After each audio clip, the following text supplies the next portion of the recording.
আজকে আন্তর্জাতিক মানবতা বিরোধী অপরাধ ট্রাইব্যুনালের ৫ নম্বর আইটেম যেটা ছিল কার্যতালিকায় আইসিটি কেস নাম্বার 15/2026 এই মামলায় ৭১ টেলিভিশন অথবা ৭১ টিভি এমডি জনাব মোজাম্মেল হক বাবু ওনাকে এই কোর্টে প্রোডাকশন ওয়ারেন্টের মাধ্যমে আনা হয়েছে।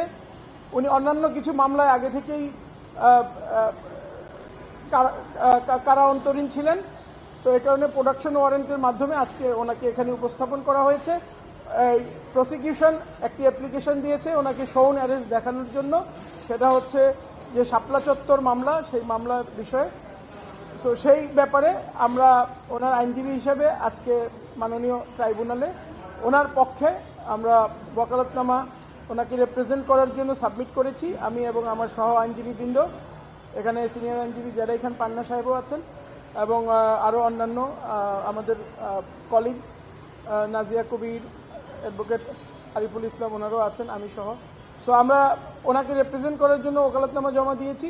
তো ওনার বিরুদ্ধে যে অভিযোগ সেটা হচ্ছে যে 2013 সালে যে শাপলা চত্বরে যেই ঘটনা ঘটেছিল সেই ঘটনায় ওনাকে জিজ্ঞাসাবাদ করবেন, ওনাকে সম্পৃক্ত করা যায় কিনা সেই ব্যাপারে একটা তদন্ত রিপোর্ট আগামী 7 জুন 2026 তারিখে মাননীয় আদালত আবার ডেট ধার্য করেছেন, সেদিন এই প্রতিবেদন দাখিলের জন্য আছে।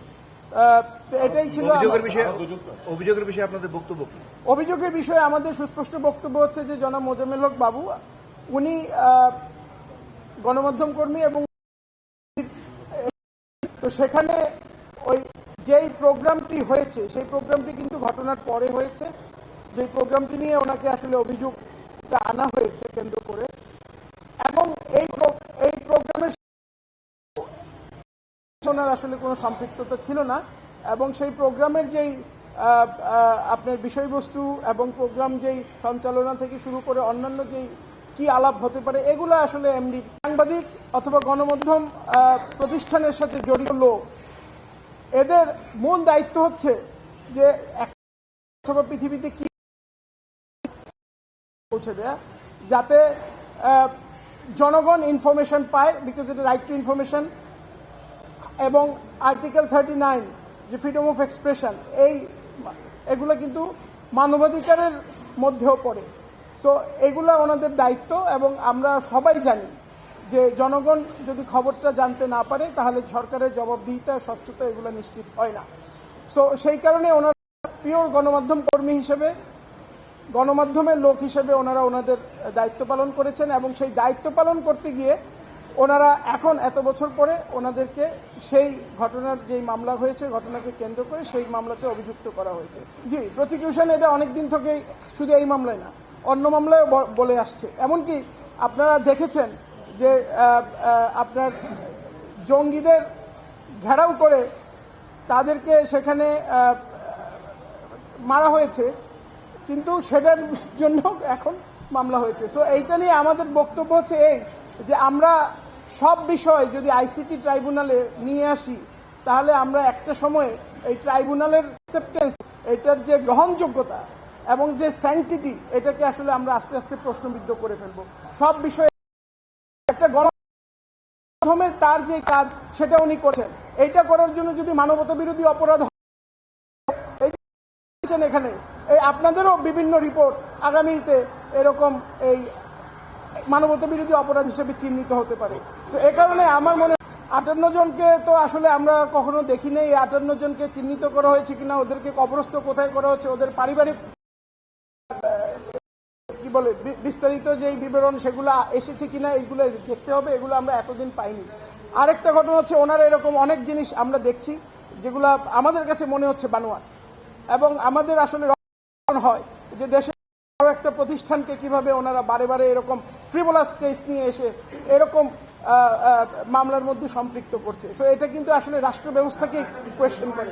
বাংলাদেশে এই প্রথম হয়েছে এবং this is world record, and এটা আজ এ বাংলাদেশ আমাদের এটা আমলে নিতে হবে, এবং এটার বিরুদ্ধে আমার মনে হয় আমাদের চিন্তা করার সুযোগ এসেছে। সব মামলা এখানে আসে না, সবকিছুই সিস্টেমেটিক, টার্গেটেড, ওয়াইড স্প্রেড এখানে হিসাবে আখ্যা দিয়ে এখানে আনা যায় না। তাহলে আপনার মুরগি চুরি সারা বাংলাদেশে হয়।